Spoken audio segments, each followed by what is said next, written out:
सोच रहे हैं कि कुछ तो बोलेंगे। अब बोले कय कय नंदनी मंदमती कठिन कुटिल पनुकीन। कितनी कुटिल है वो, कितनी मंदमती है, देखो तो कितनी दुष्ट है वो। कई कई जाने कहाँ से आ गई वो। जही रघुनंदन जानकी सुख अवसर दुख दीन। देखो तो उसने इतने अच्छे समय पे कैसे कर दिया। बड़ी कैकई नंदनी के कारण ये सब हुआ है और उसी ने सबको दुख दिया है। सबको दुख देने वाली केवल कैकई है। अब इतना भी कहा, लेकिन लक्ष्मण जी तो अभी भी कुछ नहीं बोले। जब तो निषाद राज ने सोचा ये लोग इतने घमंडी हैं, इतना राजपाट का पैसे का इनको अभिमान है, हम जैसे छोटे लोगों को ये उत्तर देना भी ठीक नहीं समझते। और ये सोचकर निषाद राज ने जैसे ही अपने माथे पर हाथ रखा कि भैया हम तो हार गए, हमसे कुछ नहीं होगा, ये सोचकर निषाद राज ने जैसे ही मुख नीचे किया, तब तक बोले लखन।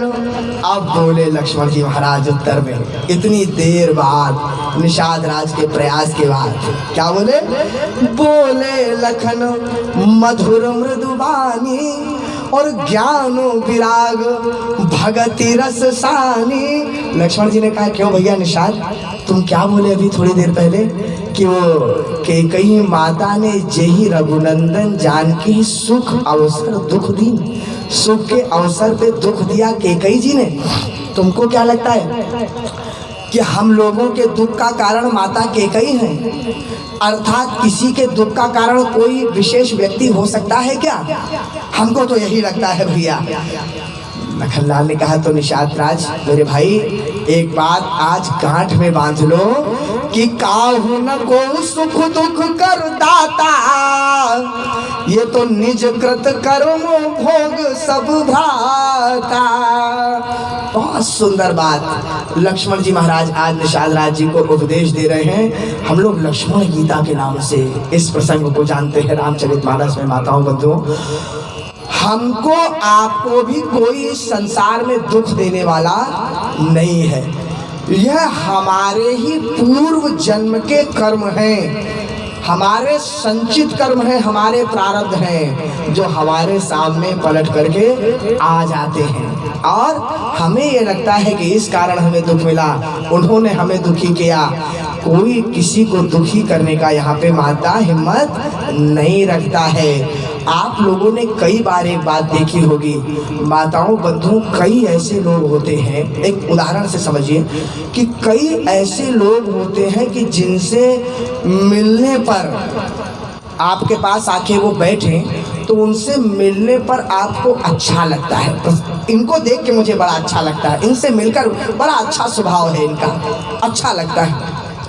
और कई ऐसे लोग होते हैं जिन्होंने आपका कुछ नहीं बिगाड़ा होता, किंतु फिर भी उनसे मिलने के बाद आपको अच्छा नहीं लगता। आप कहते हैं कि भैया ये आदमी मुझे नहीं जमता, ये मुझे नहीं पसंद। चाहे उससे आपका बहुत व्यवहार नहीं हो और चाहे वो 100 लोगों का दोस्त हो, लेकिन आपकी उससे नहीं पटती किसी भी बात से ना। कारण जो जीवात्मा होती है ना, वो जीवात्मा किसी जन्म में एक दूसरे की मित्र या बैरी नहीं होती है।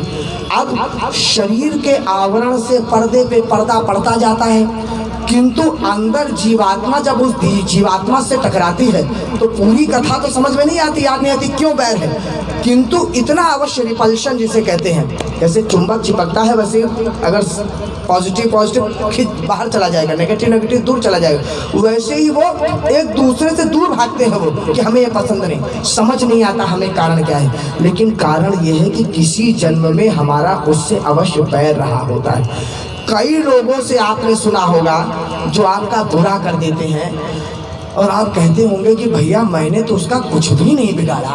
आप लोग उसके मुंह पे भी कई बार कहते होंगे कि भाई मैंने तुम्हारा क्या बिगाड़ा है जो तुमने मेरे साथ ये गलत किया, ये बताओ। मैंने तुम्हारे साथ कुछ गलत नहीं किया, तुमने मेरे साथ क्यों कर दिया।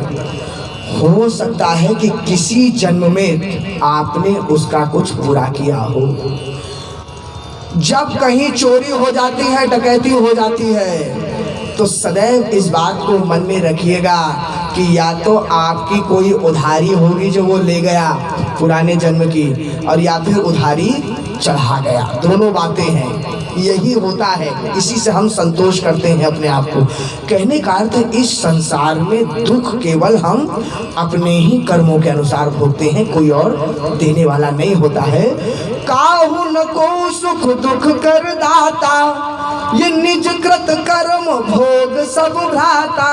अरे जोग वियोग भोग भल मंदा, हित अनहित माध्यम भ्रम फंदा।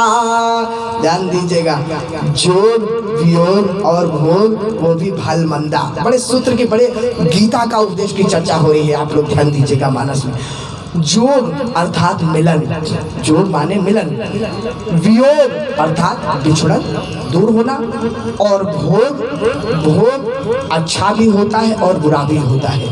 जिस प्रकार जोग भी अच्छा होता है बुरा होता है, वियोग भी अच्छा होता है और बुरा होता है। जोग कैसे अच्छा बुरा होता है? जोग अच्छा मिलना, कई लोग होते हैं जो मिलने पर बड़ी प्रसन्नता देते हैं, उनसे मिलकर बड़ा अच्छा लगता है, अच्छा भल। और कई लोग होते हैं जो मिलत एक दारुण दुख दे हैं। कई ऐसे दुष्ट होते हैं जिससे मिलने पर बड़ा कष्ट होता है, मिलना जिनसे अच्छा नहीं लगता। उसी प्रकार बिछड़ने पे कुछ लोगों के अच्छा लगता है, जब दुष्ट बिछड़ जाता है तो अच्छा लगता है, अच्छा हुआ चला गया, सरदर्दी गई। और कुछ लोग होते हैं कि बिछुड़त एक प्राण हर ले ही, बिछड़ने पे किसी किसी के कष्ट होता है, हमको आपको ना। तो उसी प्रकार से भोग भी होता है, भोग भी भल भी होता है और मंदा भी होता है। यानी हम जो भोगते हैं इस शरीर से वो अच्छा भी हो सकता है, बुरा भी हो सकता है। आप कहेंगे कैसे? देखिए देखिए ध्यान दीजिएगा।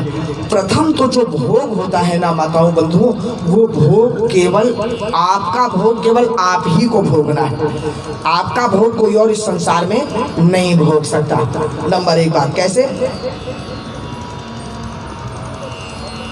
आप करोड़पति हो उससे अंतर नहीं है, लेकिन आप किसी से ये नहीं कह सकते कि भैया मुझको डायबिटीज़ है, शुगर की बीमारी है, एक काम करो 50 लाख रुपए तुम ले लो मुझसे और मेरी ये बीमारी भी तुम ले लो, तुम ले जाओ। वो भोग आपका है। गिर गए, पैर टूट गया तो वो पैर टूटने का भोग आप ही को भोगना है, चाहे आप कोई भी हो, उसे कोई अंतर नहीं पड़ता है। अब वो भोग अच्छा भी हो सकता है और बुरा भी हो सकता है। अच्छा, अरे भाई मैंने पहले दिन भी उदाहरण दिया था, यह समझिए कि भाई किसी मंत्री का लड़का है, किसी IAS का यहाँ बच्चा पैदा हुआ है, धीरू भाई अंबानी के यहाँ नाती हुआ, तो आप बताइए उसने क्या किया? लेकिन उसका जो भोग है वही भोगेगा, वो उसका भोग है, अब वो जीवन भर वो भोगेगा। अब कैसे भी वो भोगे, वो तो सोने की चम्मच लेकर के पैदा हो गया। तो कहने का अर्थ है अच्छा या बुरा जो भी भोग होगा वो भोग आपको ही भोगना है इस संसार में। ठीक उसी प्रकार जैसे हित अनहित माध्यम भ्रम फंदा, भाई भोग भल और मंदा होता है, हित अनहित और मध्यम, ये तीन बातें हुई। अर्थात हित माने प्रॉफिट, अनहित माने लॉस, व्यापारी वर्ग बैठा है, और मध्यम अर्थात नो प्रॉफिट नो लॉस। कई बार ऐसा होता है ना, कई बार हम कहते हैं अरे बड़ा प्रॉफिट हो गया, आज तो बड़ा लाभ हो गया। कई बार कहते हैं अरे बड़ी हानि हो गई, और कई बार कहते हैं ना हानि हुई ना लाभ हुआ, ठीक ठीक रहा, मध्यम हुआ। ये केवल भ्रम का फंदा है, असलियत इसमें कुछ नहीं है। किसका हित हुआ? हित आपका हुआ कि नहीं हुआ? अरे भाई आपका नुकसान हुआ है तो किसी का हित अवश्य हुआ होगा, तभी तो आपका नुकसान हुआ। या आपका हित हुआ है तो किसी का अनहित अवश्य हुआ होगा। इस संसार में भ्रम की बात है, केवल हित कोई पूर्ण शब्द नहीं है, रिलेटिव है, एब्सोल्यूट नहीं है, ये रिलेटिव है। अनहित भी और मध्यम भी उसी प्रकार से, ये सब भ्रम के फंदे हैं। भ्रम का फंदा क्या होता है जानते हैं?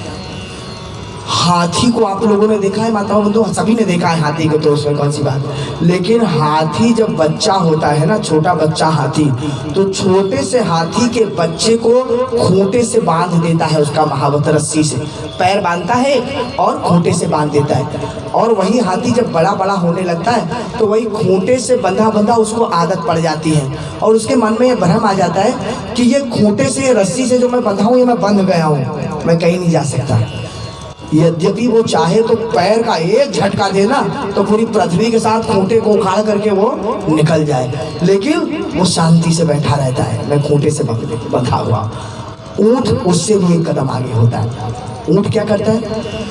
ऊंट का जो मालिक होता है वो जब उसे बिठाना होता है तो वो यूं यूं हाथ घुमा देता है, तो शांति से बैठ जाता है। और जब उसको उठाना होता है तो यूं उल्टा हाथ घुमा देता है, उल्टा उसको दिखा के, तो सोचता है कि हम खुल गए। बांधने का कोई वहाँ पे वही नहीं है, कोई कार्य नहीं है। यूं घुमा दिया, यूं उल्टा कर दिया, ऊंट सोचता है हम खुल गए, हम बंद हो गए, बंध गए, खुल गए।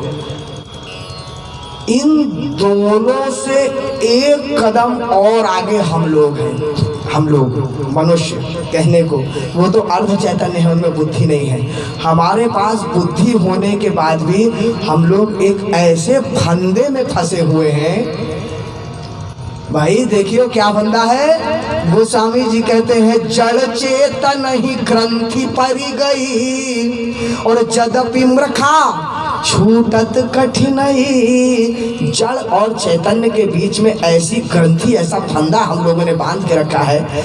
ये जीवात्मा है चैतन्य, ये शरीर है जड़, ये पंच भौतिक शरीर जड़ है। और माताओं बंधुओं जितने भी संसार में हमारे संबंध हैं वो सब इस पंच भौतिक शरीर से हैं, आत्मा से थोड़ी। अरे भाई हमारा मकान, हमारी गाड़ी, ये हमारे शरीर की है।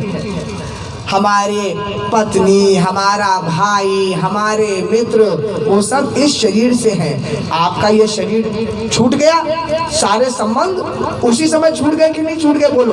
उसके बाद फिर कोई संबंध रह गया? नहीं रह गया ना। और हम कहते हैं कि हमारी गाड़ी, हमारा घर। कभी किसी गाड़ी ने पलट के कहा है ये? गाड़ी को चुरा के चोर ले जाए तो क्या गाड़ी ये कहेगी कि नहीं नहीं ये तो मेरा मालिक तो वो था, आप कहाँ मुझे ले जा रहे हैं? वो नहीं कहेगा। ये हमने इस चैतन्य आत्मा से और जड़ इस पंच भौतिक शरीर को, इस पंच भौतिक जितनी भी वस्तुएं हैं उनको अपना बना लिया है। भाई चाहे कोई पृथ्वी से बना हो, चाहे घर है ईंट दीवार मिट्टी से ही तो बनेगा, जल से बनेगा और किससे बनेगा, सबको अपना मान लिया है। लेकिन ये क्या है? भ्रम का फंदा है। श्रुति पुराण बहु कहे उपाय, लेकिन छूट ना अधिक अधिक अरुझाई। और ये ऐसी ग्रंथि पड़ गई है कि बहुत उपाय लोगों ने बताया लेकिन ये छूटती ही नहीं है। ये इस प्रकार का फंदे में हम और आप पड़ गए हैं माताओं बंधुओं। तो कहने का अर्थ है कि हम गलत जगह फंदा फेंके हुए हैं, गलत जगह बंधे हैं। हमको कहाँ बंधना चाहिए? इस भ्रम के फंदे में नहीं बंधना चाहिए। हमारा जो ये चैतन्य है केवल एक जगह जाकर के यदि बंध जाए कि ईश्वर अंश जीव अविनाशी चेतन अमल सहज सुख राशि, तब जाकर के काम होगा। तो वो तो करते नहीं है हम लोग। जोग वियोग भोग भल मंदा, अरे हित अनहित मध्यम भ्रम फंदा।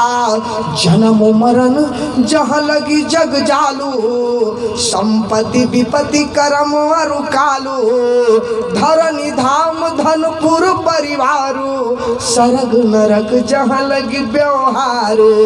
देखिए चाहे वो संपत्ति हो चाहे विपत्ति हो, जन्म मरण जहाँ लगी जग जालू। इस जग का जंजाल जहाँ तक फैला है, चाहे वो जन्म हो या मरण हो, संपत्ति हो या विपत्ति हो, यह सब क्या है?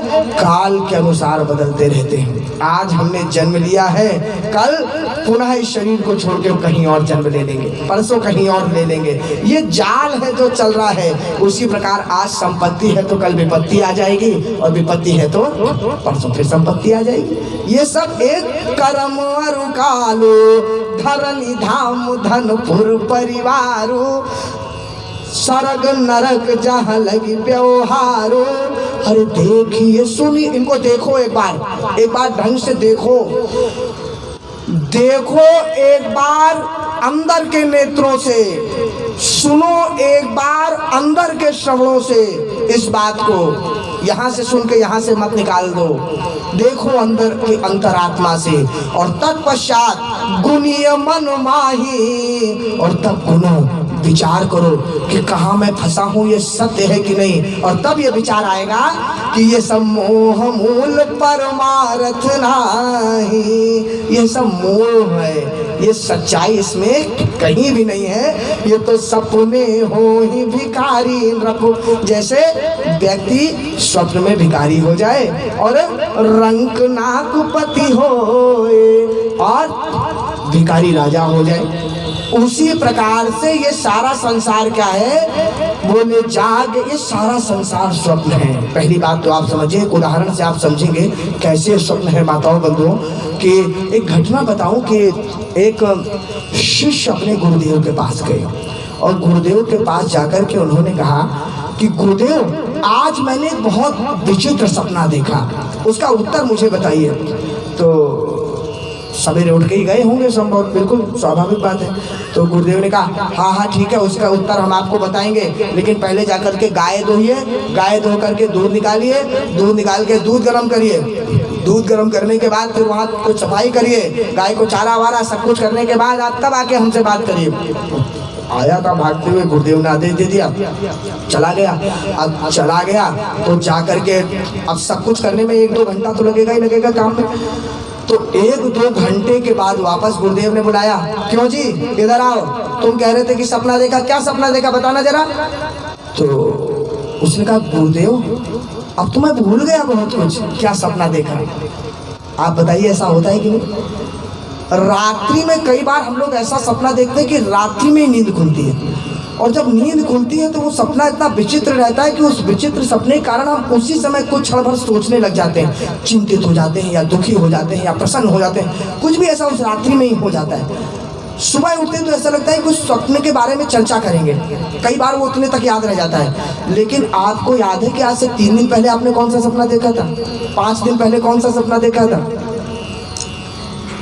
ठीक उसी प्रकार जैसे स्वप्न धीरे धीरे विस्मृत हो जाता है ना, उसी प्रकार माताओं बंधुओं एक बात बताइए, बड़ा आपको जीवंत उदाहरण दो। हमारे आपके परिवार से न चाहते हुए भी कोई ना कोई कभी ना कभी तो इस संसार से जाता ही है। हर एक के परिवार में किसी ने खोया है, आज नहीं तो कल खोएंगे, भगवान न करे, जाना तो सबको है। जिस दिन हमारे परिवार में किसी का देहावसान होता है, उस दिन को याद करिए आप। उस दिन पूरा परिवार बिखर जाता है और व्याकुलता और मातम और रोना धोना अपने चरम पे होता है। ना भूख लगती है ना प्यास लगती है, लोग मूर्छित तक हो जाते हैं, अस्पताल ले जाना पड़ता है कई लोगों को ना। 1 दिन 2 दिन 3 दिन 4 दिन 1 महीना 2 महीना विलाप ही विलाप होता है, उनकी स्मरण भी आ जाता है तो विलाप होने लगता है, बड़ी बड़ी जोर से फिर रोने लगते हैं। लेकिन 2 महीना 4 महीना 6 महीना 8 महीना 10 महीना 2-5 साल बाद क्या उनको स्मरण करके हम उसी प्रकार मूर्छित हो सकते हैं जैसे उस समय हुए थे जब वो गए थे देह छोड़ करके। क्या उस समय हम उतना विलाप कर सकते हैं जैसा उस समय किया था, उतने हम व्याकुल हो गए थे। मन भले थोड़ा सा भर आएगा, लेकिन उसके बाद हम हंस भी रहे हैं, हम खेल भी रहे हैं। ये दुनिया थोड़ी किसी के लिए रुकती है, जीवन थोड़ी रुकता है, चलता रहता है। कारण वो भी एक सपना ही है। ये जो सब घट रहा है ये सब एक स्वप्न के तरीके से हम लोगों के साथ घट रहा है। जिस प्रकार स्वप्न में हम उसको सच मानने लगते हैं, उसी प्रकार अभी जागते हुए हम इसको सच मानने लगते हैं दोनों। यही तो भगवान शंकर ने बात माता पार्वती से कही, और क्या। उमा कहूँ मैं अनुभव अपना कि सत हरि भजन जगत सब सपना।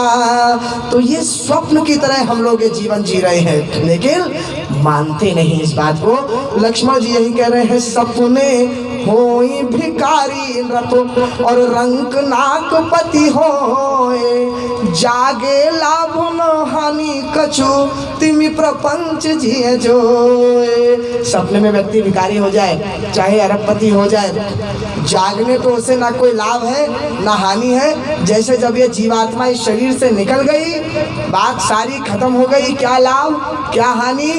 तिमि प्रपंच जिए जोए। जोए का दो अर्थ होते हैं यहाँ पे, दो भाव। एक तो जोए माने देखिए सबको प्रपंच की तरह देखिए इस संसार में, और दूसरा जोए का एक अर्थ और भी भाव निकाल रहे हैं, बताते हैं आपको कि जोए का अर्थ स्त्री भी होता है। ये तो अवध क्षेत्र है, घाघ भटरी हुए नसकट पनही पथकट जोए, जो पहलौटी बिटिया होए ना। तो घाघ भटरी जोए का अर्थ होता है स्त्री। तो ये प्रपंच कैसा है, ये प्रपंच है स्त्रियों की तरह। कैसा, अब ये माता है सोचिए कैसा हमारे लिए बोल दिया प्रपंच। जैसे माताओं का बातचीत होती है, माताओं की एक दूसरे से चर्चा होती है। तो कैसे चर्चा होती है, मान लीजिए एक माता ने दूसरे को फोन किया, अरे मैंने कल आपको फोन लगाया था लेकिन आपका फोन नहीं मिला। तो उधर से वो दूसरी माता बोलेंगे, अच्छा फोन नहीं मिला, क्यों नहीं मिला? अरे हमारा फोन तो हमारे पास ही था, तो क्यों नहीं मिला? तो इधर से बोलेंगे, हाँ मैं सच बोल रही हूँ, नहीं मिला। अच्छा नहीं मिला तो क्या बोल रहा था, नेटवर्क नहीं था क्या, ये बोल रहा था क्या? नहीं वो कुछ भी नहीं बोल रहा था, वो एकदम सन बन इस प्रकार से कुछ बोल रहा था। अच्छा ऐसा बोल रहा था क्या? अच्छा आपको विश्वास नहीं है, इधर आओ अभी बेटे से पूछती हूँ। ए बेटा जल्दी आ बता इनको, कल मैं आंटी को फोन लगा रही थी तो क्या बोल रहा था, सन्न बन्न बोल रहा था कि नहीं बोल रहा था? तो बेटा अपने काम में लगा है, अरे मम्मी हमको क्या मालूम कि सन्न बोल रहा था कि बन्न बोल रहा था कि सन्न बोल रहा था, हमने थोड़ी इस पे ध्यान दिया, बस फोन नहीं लगा, बस हम थोड़ी सुने थे। अरे ये तो पागल जैसी बात करता है, कुछ नहीं बोलता। इनसे पूछती हूँ, सुनियो जी सुनते हैं, हमने कल फोन लगाया था ना, इनको पूछिए बताइए सन्न बन्न बोल रहा था कि नहीं? अरे भगवान क्यों इस चक्कर में 1 घंटा बिता दिया तुमने, फोन नहीं लगा तो नहीं लगा, मुद्दे की बात बताओ ना कि क्यों तुमने फोन लगाया था। तो फिर माताएं कहेंगी, अरे ये भी पागल है, जाने कैसी बात करते हैं। आइए हम लोग ये सोचते हैं कि कल फोन क्यों नहीं लगा, आखिर जब लगाया तो लगा क्यों नहीं। इसी पर रिसर्च चलेगी माताओं के आधे घंटे। कहने का अर्थ है माताओं बंधुओं कि माताओं की आधी चर्चाएं केवल समय व्यतीत करने के लिए है, ये वो फलाना अपना ना। तो कहने का अर्थ है, उसका एक और उदाहरण समझिए। जैसे मान लीजिए कि आप लोग कहीं मिले ना, और कहीं मिले बस में जा रहे हैं, बैठ के सीट पर जा रहे हैं, तो सीट पर बैठ के जा रहे हैं, एक दूसरे से बात कर रहे हैं, क्या है कैसा है फलाना है, तब तक करते जा रहे हैं। 1 घंटा हो गया, 2 घंटा हो गया, 2 घंटे बाद जैसे ही बस का स्टॉप आया आप लोग उतर गए, और उतरने के बाद क्या ऐसा किसी के साथ हुआ है, अरे नहीं अभी रुको 1 घंटा यहाँ पे, और अभी बहुत आवश्यक बात रह गई है हमारी भाई, जब तक ये नहीं करेंगे तब तक तुम कैसे जा सकते हो तुम्हारे स्थान पे, और हम अपने घर कैसे जाएंगे, उस पूरी बात को कंप्लीट करके फिर जाओ। ऐसा तो नहीं होता ना। जैसे ही स्टॉप आता है, अच्छा चलो ठीक है अब हम चल रहे हैं, जय सिया राम ना। तो 2 घंटा क्या बात की आपने, बस समय व्यतीत किया, और क्या किया। कहने का अर्थ है माताओं बंधुओं, ठीक उसी प्रकार हम और आप भी यहाँ पर समय व्यतीत कर रहे हैं, केवल समय बिता रहे हैं यहाँ पर। कोई 5 वर्ष बिताएगा, कोई 50 वर्ष बिताएगा, कोई 100 वर्ष बिताएगा, और उसके बीच में जितना भी हो रहा है सब केवल प्रपंच है, प्रपंच। हाथ में कुछ भी नहीं लेके जाना है यहाँ से। जैसे ही स्टॉप आएगा बस का, तुरंत उतर जाएंगे, जय सिया राम। ना वो ये कह सकता है कि नहीं रुको अभी बात पूरी करके तुमको जाना पड़ेगा, तुमको ये तुम्हारे काम अधूरे रह गए हैं, पूरे करके जाना पड़ेगा। और ना आप ये कहेंगे कि नहीं अभी मैं नहीं जाऊँगा, अभी मैं रुकूंगा, मेरे इतने सारे काम बाकी रह गए। बुलावा आया चल पड़े। लक्ष्मण जी महाराज यही कह रहे हैं कि इस संसार का सारा प्रपंच क्या है, बोले सपने होए भिकारी रत और रंक नाक पति होए, जागे लाभ न हानि कछु तिमि प्रपंच जिए जोए। अस विचारी नहीं कीजिए रोसु और काहू ही बाधी न दे ये दोष, इसलिए हमको किसी को दोष देना व्यर्थ है। कोई हमारे दुख का कारण नहीं है, केवल हम स्वयं अपने दुख का कारण होते हैं। ये तो मोह निशा सब सोव निहारा, अरे देखिए सपन अनेक प्रकारा। यह मोह रूपी रात्रि है, या निशा सर्वभूतानाम तस्याम जागृति संयमी। इस रात्रि में केवल योगी जागते हैं, भोगी सोते हैं। और एक बात सदैव याद रखिएगा, देखिए आज मैं संभवतः इतने विस्तार से कहीं कहीं लक्ष्मण गीता की चर्चा करता हूँ, कहीं कहीं, वरना निकल जाता है। तो इसलिए जो चर्चा बस थोड़ी और लक्ष्मण गीता की, फिर हम लोग आगे के प्रसंग पे आएंगे। बड़ा सुंदर आपको विचारनी है, यह रामचरितमानस का आध्यात्म कांड एक तरीके से समझिए। तो थोड़ा निकाल के रखा करो, बहुत ज़्यादा गर्म होता है। तो बोले कि देखिए मोह निशा का क्या अर्थ है जानते हैं? अभी रात्रि होगी, हम लोग सो जाएंगे जा करके ना, और प्रातः काल होगी तो उठ जाएंगे। कोई क्या 2 बजे उठ जाता है रात में? अगर उसकी परीक्षा की तैयारी ना करनी हो उसे तो, या कोई बहुत आवश्यक कार्य ट्रेन ना हो तो कोई 2 बजे तो नहीं उठता ना। सुबह प्रातः काल होने की प्रतीक्षा तो सब करते हैं ना। रात्रि है तो सोना है भाई, अब सोएंगे ही, हम क्या करेंगे हम? कारण कि हमको ये मालूम है कि रात की सुबह होनी है, तो सुबह उठेंगे, सुबह काम करेंगे। लेकिन ये मोह रात्रि ऐसी है कि इस रात्रि की कोई सुबह नहीं होती।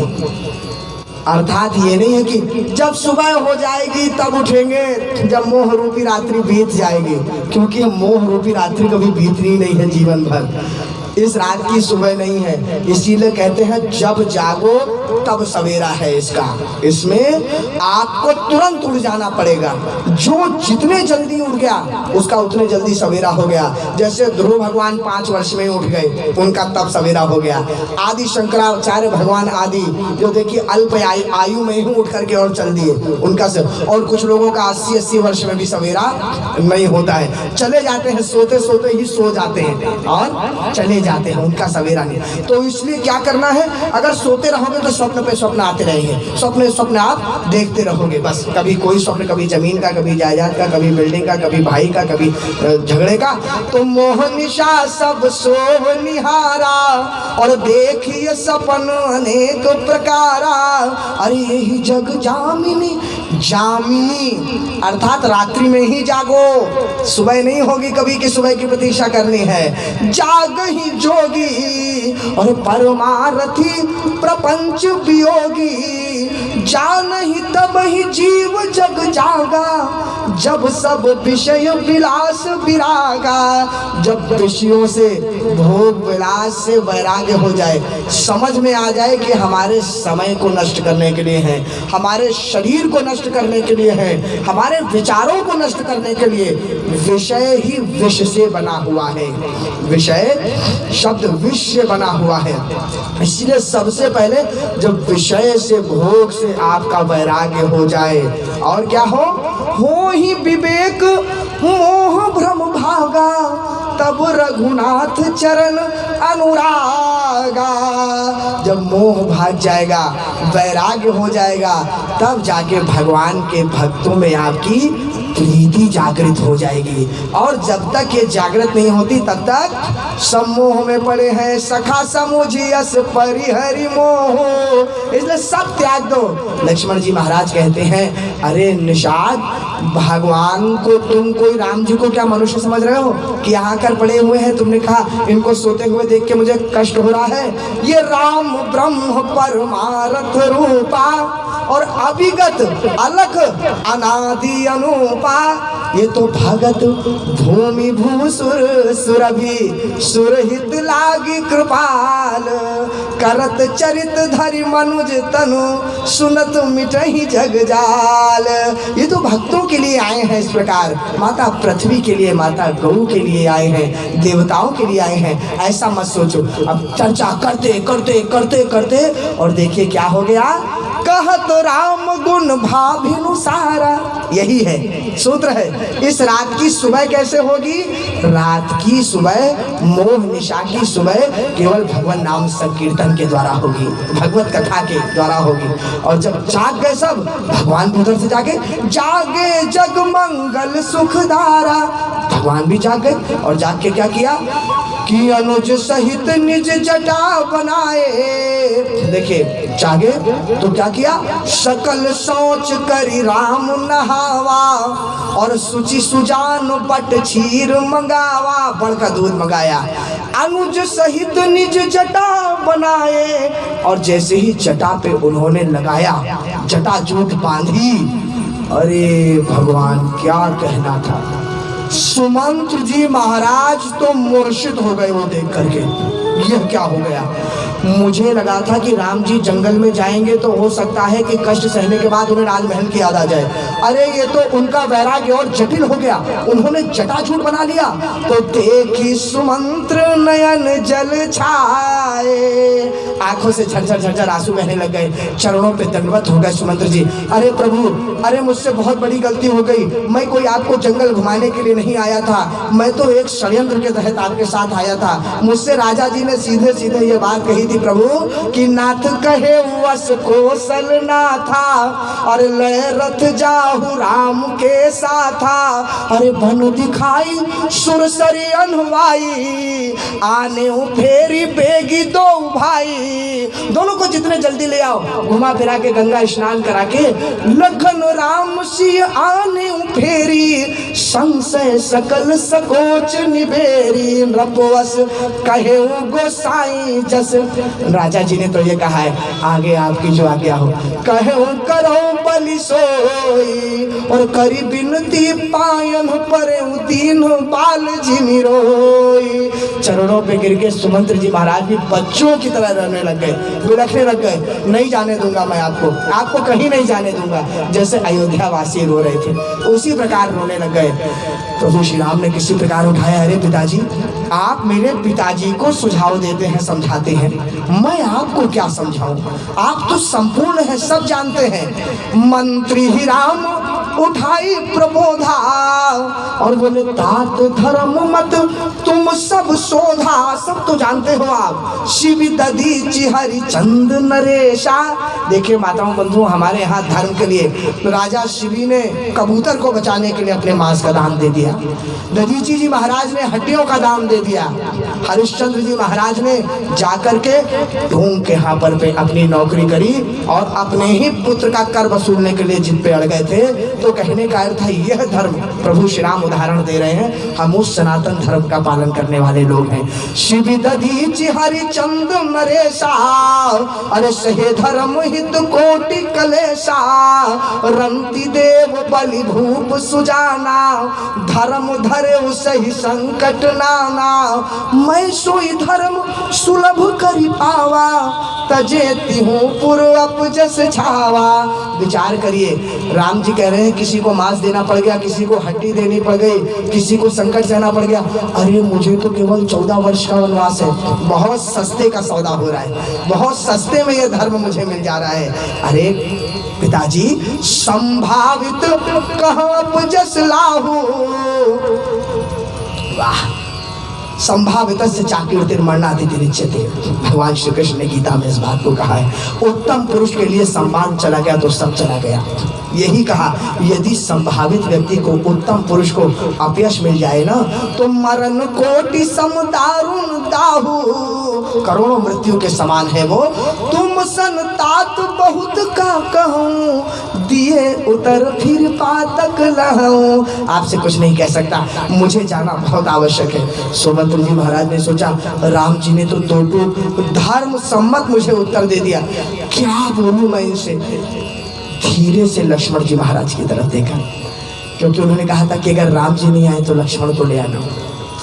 जैसे ही लक्ष्मण जी की तरफ देखा, माताओं बंधुओं, लक्ष्मण जी महाराज ने क्या कहा होगा, बड़े आप लोग ध्यान से सुनेगा, बड़ी जिम्मेदारी से कह रहा हूँ क्या कहा होगा। ये मत सोचे वगैरह महाराज आपने क्या बोल दिया, क्या कहा हो सकता है। उन्होंने यही कहा होगा उस समय जब देखा कि अरे आप चलेंगे क्या, आप चलेंगे क्या, तो पुनि कछु लखन कही कटुबानी। क्या कहा, बोला देखो अभी जो तुम्हारी उम्र बाकी है ना, जितनी भी बाकी है, पैर जो तुम्हारे कब्र में लटक रहे हैं, कभी भी चले जाओगे, शांति से यहाँ से निकल जाओ बिना कुछ बोले, और जाकर के अपने राजा जी को बता देना कि जिन्होंने राम जी को 14 वर्ष का वनवास दिया है ना, ये लक्ष्मण उनके साथ जा रहा है, और भगवान से मनाए कि 14 वर्ष बाद हम जब वापस आएंगे तो हमारा क्रोध शांत हो जाए, वरना जब मैं 14 वर्ष बाद आऊँगा ना तो चक्रवर्ती सम्राट को भी अच्छे से बताऊंगा, उनकी भी हड्डी पसली एक करूंगा, और वो केकई माता को भी अच्छे से मैं अच्छा दंड दूंगा, और तुम भी सीधे सीधे यहाँ से चले जाओ, पलट के मत आना। हमारे राम जी को बनवा दिया, बता देना जाकर के उसको, बड़ा आया चक्रवर्ती सम्राट, ऐसा ही कहा होगा। आप कहेंगे क्यों, पुनि कछु लखन कही कटुबानी, इसलिए कहा। वो मैंने बड़ा विचार किया इस पे माताओं बंधुओं। भगवान ने तो तुरंत डांटा कि लक्ष्मण तुम्हारी हिम्मत कैसे हो गई इस प्रकार की बात करने के हमारे पिता समान सुमंत जी से, और हमारे पिताजी के लिए ऐसा बोलने कि तुम्हें कैसी मजाल हो गई। प्रभु पर जे पढ़ अनुचित जानी, लेकिन ऐसा क्यों कहा होगा लक्ष्मण जी महाराज ने, ध्यान दीजिएगा माताओं बंधुओं। इसका मुझे आभास तब हुआ, यह गोंडा की घटना है। मैं कई बार इसको कहता हूँ। हमारे एक वहाँ पर एक बड़े बुजुर्ग वैद्य जी हैं, तो क्या हुआ कि उन्होंने मुझे एक बात बताया कि महाराज जी जब मैं बड़ा छोटा था तो मेरी एक महात्मा जी से बड़ी लगन लग गई थी, मेरी उनसे बड़ी श्रद्धा थी।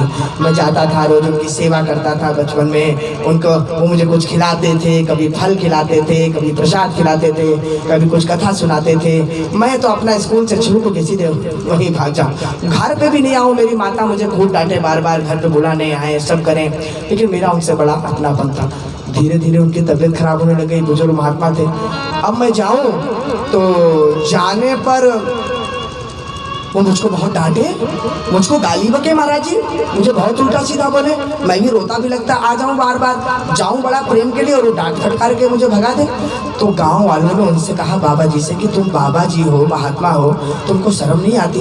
वो छोटा सा बच्चा तुमसे कितना प्यार करता है, तुम्हारे लिए आता है, और तुम उसको ऐसे गाली दे के भगा देते हो, डांट फटकार के भगा देते हो। बाबा जी ने कहा मैं जानता हूँ कि मुझसे बड़ा प्यार करता है, और मैं यह भी जानता हूं कि मेरा इतना स्वास्थ्य खराब हो गया है कि अब ज़्यादा दिन मैं जीवित नहीं रहूंगा। मुझे इस बात का भी आभास है कि ये बालक मुझसे इतना प्यार करता है कि जब मैं चला जाऊंगा तो मेरे वियोग में इसको कौन संभालेगा, ये कितना रोएगा, ये कितना बिलखेगा। ये सोचकर मैं अभी से इसको इतना डांट फटकार लगाता हूँ कि इसके मन में जो मेरे लिए प्रेम है, जो भाव है, वो किसी प्रकार खत्म हो जाए, ताकि मेरे जाने के बाद इसको कोई कष्ट ना हो। माताओं बंधुओं, वरना विचार करिए, वो लक्ष्मण जी जो अभी थोड़ी देर पहले लक्ष्मण गीता सुना रहे हैं, क्या वो सुमंत जी को ऐसा कह सकते हैं, पिताजी को ऐसा कह सकते हैं? किंतु उन्होंने इसीलिए ये कहा कि सुमंत जी जाकर के पिताजी को ये बात बताएंगे तो पिताजी के मन में कुछ तो ढांढस बंधेगी कि चलो मेरे राम को जो मैं आज्ञाकारी मानता था, लक्ष्मण को प्रेम करता था, जो इतना ही सुना के चले गए, चलो अच्छा ही हुआ, इतना डांट दिया, कुछ तो प्रेम, कुछ तो मोह कम होगा। एक शायर ने कहा है कि बिछड़ते वक्त कोई बदगुमानी दिल में आ जाती, जो कविता समझते होंगे, शायरी समझते होंगे, बिछड़ते वक्त कोई बदगुमानी अर्थात यही झगड़ा, कोई झंझट दिल में आ जाती तो तुम्हें भी गम नहीं होता, मुझे भी गम नहीं होता। ऐसा कोई झगड़ा हो जाता, दोनों की बात बन जाती। आज लक्ष्मण जी वही प्रयास कर रहे हैं कि ऐसा इनके मन में अपने लिए मैं जहर भर दूं कि ये भी तसल्ली से यहाँ से चले जाएं, वरना ये भी नहीं जाएंगे। और पिताजी को कौन समझाएगा? तो सकुचि राम निज शपथ दिवाई कि लखन संदेश कहे जनी जाए। अरे लक्ष्मण बच्चा है, इसकी बात मत कह देना जा करके, आप ऐसा मत कहना। किंतु सुमंत जी ने कहा था, वो तो खैर आगे का प्रसंग है माताओं बंधुओं। फिर क्या हुआ? सुमंत जी ने सोचा कि अब दोनों ही नहीं मान रहे, जानकी जी से निवेदन कर दिया जाए, किसी प्रकार से यह चली जाए। कह सुमंत्र पुनि भूप संदेशु कि सही न सकी सियो विपिन कलेशु। अरे ये लोग तो एक बार जंगल में घूम के आ गए हैं विश्वामित्र जी के साथ, जानकी जी कभी नहीं गई हैं, ये नहीं सह पाएंगी, इनके ऊपर कुछ कृपा किया जाए। और मई के ससुरे सकल सुख जब ही जहाँ मनमान, तहाँ रही सब ही सुखेन सिय जब लगी विपत्ति बिहान। वहाँ तब तक माता जानकी रहे जब तक ये विपत्ति नहीं टल जाती। अरे ये तो रह लेंगी ना। माता जानकी ने भी हाथ जोड़कर प्रभु से कहा, प्रभु कैसी बात आप कर रहे हैं, आपको त्याग के मैं कहीं जा सकती हूँ क्या? कभी चंद्रिका प्रभा जाई, कहाँ भानु बिहाई, और कहाँ चंद्रिका चंदु तजी जाई। और सुमंत्र जी से भी हाथ जोड़ के कहा, वैसे तो मर्यादा नहीं है, बड़ों के सामने इस प्रकार से बोलना छोटों को उचित नहीं है, लेकिन आज कुछ समय आ गया है पिताजी, तो आरत बस सन्मुख भयो बिलग न मानव तात। आज दुख के कारण आपके सन्मुख को जवाब दे रही हूँ, लेकिन आरज सुत पद कमल बिनु बादी जहाँ लगी नाथ।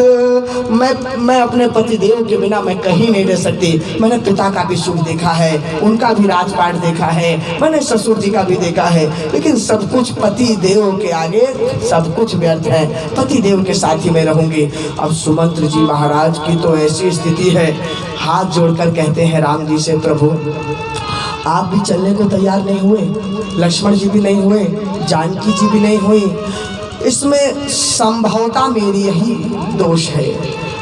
क्योंकि राजा जी को यदि आप देख लेते ना, राजा जी की स्थिति देख लेते, जिस प्रकार उन्होंने मुझसे कहा था कि सुमंत्र लेकर के आना, यदि उस दशा का मैं आपके सामने कुछ भी वर्णन कर सकता होता तो आप तुरंत चल देते। मुझे लगता है मैं ही उस दशा को नहीं बता पा रहा, मैं ही उनकी बात को आगे प्रस्तुत नहीं कर पा रहा हूँ। बिनती भूप किन्ह जही भांति, आरती प्रीति न सो कही जाती। वो राजा जी की बात संभवतः मैं आपके सामने नहीं रख पा रहा हूँ, लेकिन अब क्या करूँ, किसी प्रकार आप नहीं चलेंगे। बार बार जतन अनेक साथ हित कीन है, लेकिन उचित उतर रघुनंदन जी ने, मेट जाए नहीं राम रजाई, अरे कठिन कर्म गति कछु न बसाई। अब बहस चल रही है, तर्क चल रही है। राम जी को लगा ये तो कभी अंत नहीं होगा, तो निषाद से कहा, निषाद ऐसा है, अब तुम जल्दी से नाव मंगाओ, यहाँ से तुरंत हमको भागना है, नहीं तो इस प्रकार सुमंत्र जी हमको कभी जाने नहीं देंगे। होता नहीं कई बार हम जब विदा होते हैं, कहीं से जाते हैं, तो लगता है सब दुखी हैं, तो कहते जल्दी गाड़ी आगे बढ़ाओ वरना लोग रोते रहेंगे और हम फिर कैसे जा पाएंगे। तो कहा तुरंत नाव मंगाओ और इनको तुरंत बिठाओ, इनको रथ में बिठाओ, उधर से हमको नाव में बिठाओ। तो बस राम सुमंत्र पठाए और सुरसरी तीर आप चली आए। तुरंत गंगा जी के पास आए, उनका निशान जल से नाव मंगाओ, हमको जाना है। तो मांगी नाव, तुरंत बोला आओ जाओ नाव को मंगाओ। केवट सामने से देख रहा है, अरे कहा भैया क्या देख रहे हो, जल्दी आओ ना, क्या कर रहे हो? कह रहा है मैं नहीं आऊँगा प्रभु, मैं सब कुछ जानता हूँ आपके बारे में। तो मांगी नाव न केवट आना, अब वो आ ही नहीं रहा है माताओं बंधु, क्यों नहीं आ रहा भैया? अरे आप बताइए, सामने ऑटो खड़ा हुआ है मान लीजिए, अब उसको कहीं जाना, आपको भैया चलोगे? और कहे हम चलेंगे नहीं, तो आप कहेंगे नहीं भैया क्यों फिर ऑटो चला रहे हो, क्यों खड़े हो यहाँ पे तुम, जब तुम्हें नहीं आना? क्यों नहीं आओगे भैया, तुम क्यों नहीं आ रहे हो? तो उसने कहा इसलिए नहीं आ रहा प्रभु। देखिए केवट क्यों नहीं आया माताओं बंधु, ध्यान दीजिए, केवट इतनी देर से ये प्रपंच देख रहा है, रोना धोना देख रहा है, और वो ये देख रहा है कि भैया सुमंत्र जी कितना प्रयास कर रहे हैं, प्रभु वापस चलो, प्रभु वापस चलो। और अब सुमंत्र जी राम जी को बिना लिए खाली हाथ चले जाएंगे, और जब चले जाएंगे तो वहाँ चक्रवर्ती सम्राट बोलेंगे सुमंत्र क्यों नहीं लाए, तो कोई अपनी गलती तो बताएगा नहीं पूरी। वो कहेंगे कि अरे हमारी तो सारी बात चल रही थी, थोड़ा सा समय और मिल जाता तो राम जी वापस आ जाते, किंतु बीच में क्या हुआ कि उन्होंने वो केवट को बुला लिया, केवट ने नाव में बिठा दिया, नाव से पार करके उधर ले गए, तो थोड़ा सा और समय मिल जाता हो जाता, लेकिन वो केवट ले गया नाव में बिठा के।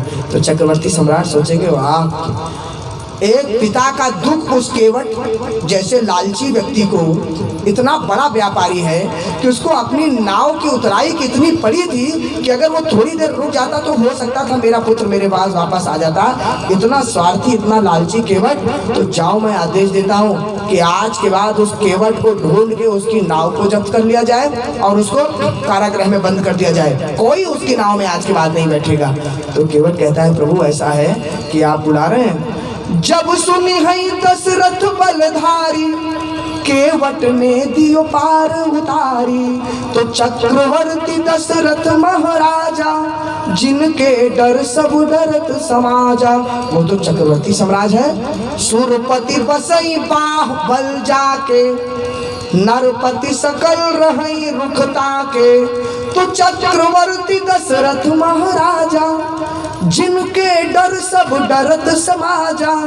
यही हुक्म दशरथ कर होई, इनके नाव न उतरे कोई। यही कह देंगे दशरथ जाके, इनके नाव में कोई नहीं उतरेगा। तो कहता है, प्रभु तुम उतराई देऊ एक छोटी, प्रभु लरिकन के जाई ही रोटी। आप तो एक दिन का हमारी उतराई दे दोगे और जीवन भर के लिए हमारी नाव पे दुकान पे बंद करवा दोगे, तो जीविका मोरी जाई भगवाना। इसलिए मांगी नाव न केवट आना। इसलिए केवट नहीं आया माताओं बंधुओं। और केवट क्यों नहीं आया जानते हैं? क्या कारण हो सकता है? माता गंगा सामने से देख रही है।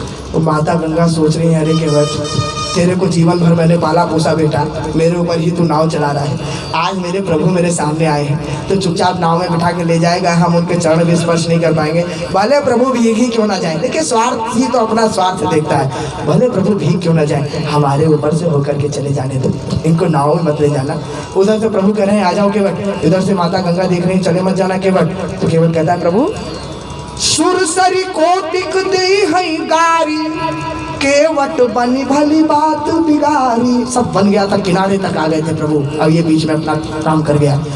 केवट बनी भली बात बिगारी, जो केवट नहीं नाव चढ़ते तो लखन राम सिय बारी उतरते हो। अरे मुँह पर धरते पद भगवाना, इसलिए मांगी नाव न केवट आना। इसलिए मांगी नाव न केवट आना। और कहिए तुम्हारो मरम मैं जाना। सब जानता हूँ आपका नाटक, सब आपका झूठ जानता हूँ, प्रपंच जानता हूँ। भगवान भी मन में सोच रहे हैं, सारे देवता ऊपर से चक्कर में आ गए, ये कैसी बातें बोल दी। अरे क्या बोल रहा है, कहिए तुम्हार मरम में जाना, वो भी इन प्रभु के लिए जिनके लिए पालन सुर धरनी अद्भुत करनी, मरम न जाने कोई। इस संसार में जिनका मरम कोई नहीं जान पाया। और क्या कह रहा है, कहिए तुम्हार मरम मैं जाना। उन प्रभु के लिए जो जग पे खन तुम देख निहारे, विधि हरि शंभु नचाव निहारे। सो नहीं जाने मरम तुम्हारा। बड़े बड़े ब्रह्मा विष्णु महेश जिनका मरम नहीं जान पा रहे। और केवट क्या कह रहा है, कहिए तुम्हार मरम मैं जाना। है कि नहीं? अरे धनुष यज्ञ के प्रांगण की कल चर्चा हो रही थी। कल तो समय अभाव था जिस प्रकार से भी हुआ, लेकिन उसमें प्रसंग आता है कि निज निज रुख सब राम ही देखा, कौन जान सो मरम विशेखा। वहाँ देवता भी आए थे, धनुष भी आए थे, कोई मरम नहीं जान पाया राम जी का। और ये क्या कह रहा है, मरम मैं जाना। अब आप बताइए भैया कैसी विचित्र बात हो गई। लक्ष्मण हूँ यह मरम न जाना, सो ये अधम केवट की मी जाना। तो कैसे जान गया भैया? कह रहा है कहिए तुम्हारो मरम मैं जाना। अब आप बताइए, कहीं बिल्कुल समाज के बीच में कह दे तो तुम्हारा सारा राज जानता हूँ, सारी तुम्हारी बात जानता हूँ, समझ गए ना? तो आप थोड़ा सा सकपकाने जाएंगे, क्या जानते हैं भैया, क्या जानते हो, क्या बोल रहे हो तुम, क्या कर दिया हमने, बोलो। तो भगवान भी थोड़ा सा सकपकाते हुए, क्या जानते हो, क्या मरम जानते हो तुम बताओ केवट। तो केवट कहता प्रभु आपका कुछ नहीं है, वो तो चरण कमल। तो बोले हाँ ठीक तो है, पैर उल्टे थोड़ी है, सीधे ही है पैर भाई, मनुष्य के पैर है, कोई भूत थोड़ी हूँ मैं, सीधे पैर है, क्या हो गया उसमें? अरे कहा नहीं नहीं वो नहीं, रज, ये जो इसमें मिट्टी लगी है ना, ये जो रज लगी है आपके पैरों में, ये रावरे दोष न पायन को। कविता वाली अयोध्या कांड को स्वामी जी लिख रहे हैं, रावरे दोष न पायन को, पग धूरी को भूरी प्रभाव महा है, और वाहन ते बन पाहन ते बन वाहन काठ को, कोमल है जल खाई रहा है, सादर पाए पखारी के नाव, चढ़ाई हो आय सुहद कहा है। तो तुलसी सुनी केवट के पर बहन, हंसे प्रभु जान की ओर हाहा है। प्रभु हंस दिए सुन करके, कह रहा है प्रभु आपके जो चरण के कमल की रज है ना, ये चरण कमल रज, तो क्या हो गया इनको? कहो सब कही, मैं नहीं कह रहा हूँ, ये सब कह रहे हैं भैया, कोई मेरे को आप क्यों कहने के तुले हो, सब कहते होता है ना व्यक्ति, जब किसी को कोई दोस्त बताता है, कोई बात कहता है, बोले देखो ये मैं नहीं कह रहा हूँ, सब कह रहे हैं, हमारी बात का बुरा मत मानो। सब कही कि मानुष करनी मूरी कछुआ है, इसमें आपके चरण कमल की जो रज है इसमें कुछ जादू है, ये मनुष्य बना देती है, ये कुछ इसमें कुछ टोटका टोना है। कहा क्यों? बोले हमने सुना है कि छुअत शिला भई नारी सुहाई। अरे एक शिला को आपके चरण कमल रज छू गई थी, स्त्री बन गई, तो जब शिला बन गई, पत्थर बन गया, पत्थर से लड़की बन गई, तो लकड़ी से तो लड़की बनने में केवल इधर उधर एक दो मात्राएं करनी है, उसमें तो पूरी स्पेलिंग भी नहीं लिखनी होती है। बोले पाहन तेना काठ कठिनाई, तो लकड़ी से तो अच्छी जल्दी बन जाएगी, काठ से तो जल्दी बन जाएगी, और अगर बन गई ना तो तरनी मुनि घरनी हो जाए। एक तो महाराज तरनी जाए मेरी और घरनी मिले मुनि को, ये भी कौन सी बात हुई भैया? जिसकी जा रही है या तो उसको मिले तो भी बात है, नुकसान हमारा होगा, लाभ जाने कौन से मुनि की कौन सी पत्नी कहाँ खोई होगी, आप उसको मिलवा देंगे, फिर से मिलवा देंगे, हमारी चली जाएगी गौतम ऋषि जी के साथ जैसा होगा। बोले बाट पर मोरी नाव उड़ाई, यही प्रतिपालई सब परिवारू, अरे नहीं जानो कछु और कबारू, यही तो मेरा कारोबार है, यही तो सब पालन करता है प्रभु, और कोई कारोबार भी मेरे पास नहीं है। अरे केवट केवट उतार दो ना। तो केवट ने कहा प्रभु एक बात बताइए, आप ऐसी बात कर रहे हैं, क्यों आप नाव करना चाहते हैं? अरे भैया नाव करके कोई बहुत दूर थोड़ी जाना है, जैसे मान लीजिए कि अब यहाँ से आपको गोटवा जाना, ये गाँव ना, तो आप नहीं जानते हो, तो बाहर कोई ऑटो खड़ा हो, तो आप बोले कि हमको गोटवा जाना है, तो या तो और भी दो चार रास्ते हो, घुमा फिरा के ला जाके आपको 100 200 500 का बिल बना दे आपका। जो सज्जन होगा वो क्या कहेगा? अरे वो कहेगा क्यों ऑटो करना चाहते हो, 20 कदम पे तो है गोटवा, वहाँ जाने के लिए कोई गाड़ी करने की क्या जरूरत है, पैदल चले जाओ सामने, यही तो कहेगा कोई सज्जन व्यक्ति होगा। तो भगवान से कहा अरे आप क्यों करना चाहते हैं नाव, जहाँ आपको जाना है वो थोड़ी दूर ही तो है। तो कहा दूर तो है लेकिन नदी भी तो है, नदी पार करने के लिए नाव चाहिए।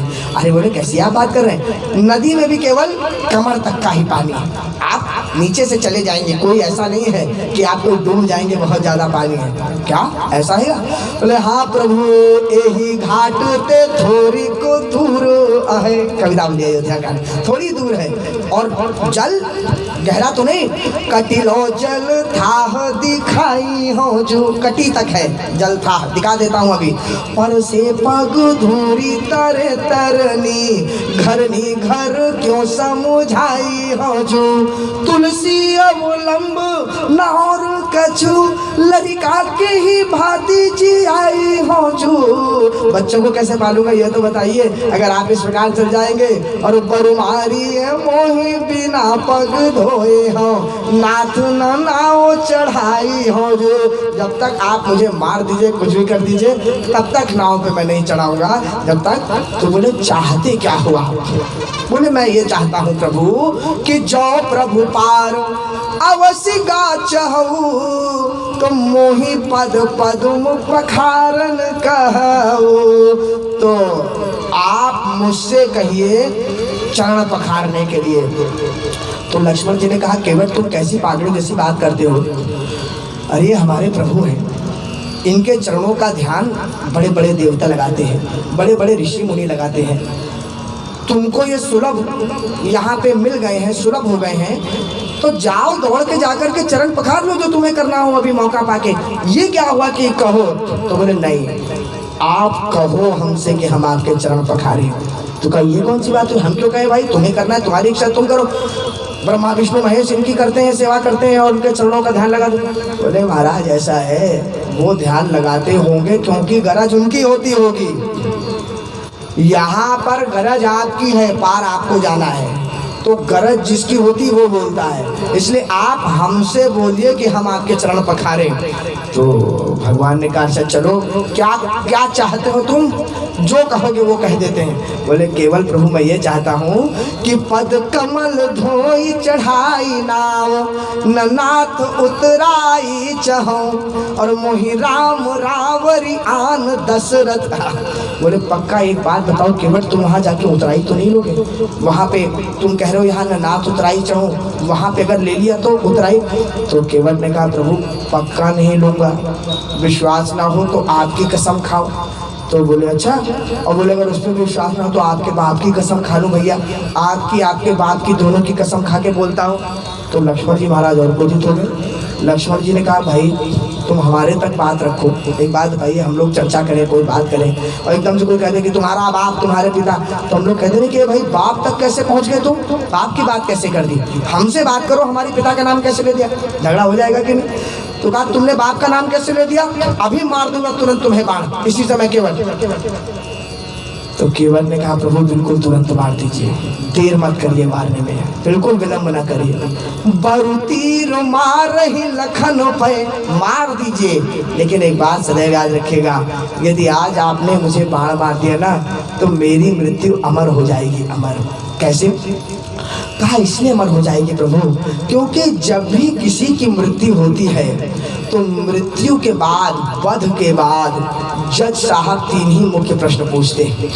भैया कहाँ पर हुआ, डेथ कहाँ पे हुई, कौन सा इलाका है, कौन से थाने से रिपोर्ट आई है, नंबर 1, और दूसरा किसने मारा, और तीसरा गवाह कौन है, गवाह लेकर के आओ भाई। 3 ही बातें मुख्य होती हैं। तो कहा जब ये बात अदालत में जाएगी और वहाँ पूछा जाएगा कि कहाँ वध हुआ, तो पता लगेगा कि गंगा माता की गोद में, गंगा के किनारे, गंगा के तीर वध हुआ। अच्छा, फिर ये पता लगेगा कि किसने मारा, वध किसने किया, तो पता लगेगा कि अरे वाह प्रभु श्री राम के अनुज शेषावतार लक्ष्मण जी महाराज के द्वारा वध हुआ है, कितनी पवित्र मृत्यु है। और कहा जब यह पूछा जाएगा कि गवाह कौन है, तो पता लगेगा कि साक्षात भगवान श्री राम और माता जानकी उसके गवाह बन के मौजूद हैं। तो आप बताइए प्रभु जिनकी मृत्यु की गवाही देने के लिए आएंगे वो अमर नहीं हो जाएगी मृत्यु।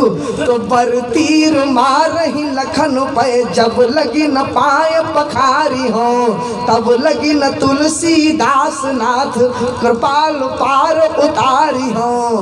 तो सुनी केवट के बैन, प्रेम लपेटे अटपटे, बिह से करुणा ऐन, चितई जानकी लखन तन।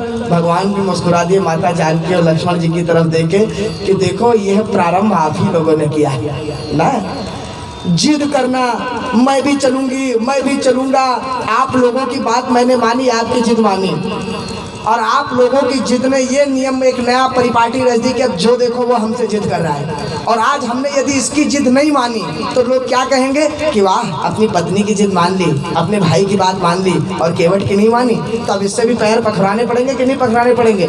भगवान ने कहा जो तुमको करना हो जल्दी कर लो, उधर वो सुमंत्र रो के पागल हो रहे, जो तुम्हारी इच्छा हो बेगियानी जल पाए पखारू, हो तो विलंब उतारहु पारू। जैसे ही कहा पखारो आओ, वाह गोस्वामी जी लिखते हैं देखिए क्या प्रभु की कृपालुता है, क्या कृपालुता है। जा सुनाम सुमिरत एक बारा, उतरहि नर भव सिंधु अपारा, सोई कृपाल केवट ही निहोरा। आज वो हाथ जोड़ रहे हैं केवट के सामने, अरे भैया जल्दी कर लो, जल्दी नाव उतार दो। गोस्वामी जी लिखते हैं, देखिए वह प्रभु जिनके नाम का यह प्रभाव है कि नाम अजामिल देखल कोटि। कविता बड़ी अयोध्या कांड। अपार नदी बव बूढ़त गाढ़े, और जो सुमिरे गिरी मेरु सिलाकन, होत अजाखुर बारिधि बाढ़े। तुलसी जेहि के पद पंकज ते, प्रगति तट नीचे हरे अग गाढ़े। जिनके चरणों से स्पर्श होकर के माता गंगा निकली हो, स्वयं प्रभु स्वयं सरिता तरिबे कहाँ, मांगत ना ओ करारे होए ठाड़े। वो बगल में खड़े होकर के कह रहे हैं कि होत विलंब उतारहु पारो, सोई कृपाल केवट ही निहोरा। जेहु जग किए तिहु पग ते थोड़ा। तो 3 पग में पूरे विश्व को नाप लिए, ब्रह्मांड को नाप लिए। तुरंत भागा केवट। केवट राम रजाय सुपावा, तो पानी कठौता भरी ले आवा। तुरंत कठौता लेकर के आ गया और आकर के भगवान के चरण पखारने लग गया। तो कठौता लेके आया तो लोगों ने कहा, इतना बड़ा कठौता लेके आने की क्या जरूरत है केवट, छोटी सी कठौती से ही काम चल जाता। इतना बड़ा बर्तन लेके भाग रहे हो तुम भगवान के पीछे, छोटे से कर लेते जल्दी। नहीं भैया, केवट ने कहा मैं भी बड़ा दिमाग वाला हूँ। क्यों? बोले मैंने सुना है कि इनके चरणों से स्पर्श होकर के वो शिला बन गई थी। अगर मैं कठौती लेकर के आया तो शिला से कन्या बनी, स्त्रीलिंग से स्त्रीलिंग बनी। मैं कठौती लेकर के आया तो कठौती लेकर के आया, उससे कन्या बन गई मान लो, तो कन्या बन गई तो वही वो तो विवाह करके कहीं और चली जाएगी, या पहले से कोई उसका पति उसको खोज लेगा। लेकिन कठौता इसलिए लाया हूँ क्योंकि कठौता पुल्लिंग होता है, और इससे अगर पैर छू गया तो जो पैयाते होई है लल्ला, अरे खेइए नाव मचाइए हल्ला। तो क्या करेगा? अरे कम से कम मेरी नाव खेने के काम तो आएगा, घर में कुछ तो करेगा। तो पानी कठौता भरी ले आवा, अति आनंद उमग अनुरागा। चरण सरोज पखारन लागा। चरण पखार रहा है, केवल चरण पखार रहा है, और पखारने के बाद पद पखारी जलपान करी, आप सहित परिवार पितर पार करी। पहले अपना काम बनाया अपने पितरों का। मुदित पुनि प्रभु ही गयो ले पार, फिर प्रभु को पार कर दिया।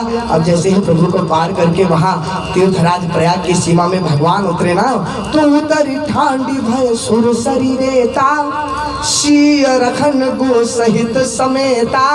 अरे केवट उतरी दंडवत कीन्हा। केवट उतरा और उतर के तुरंत दंडवत किया। क्यों दंडवत किया जानते?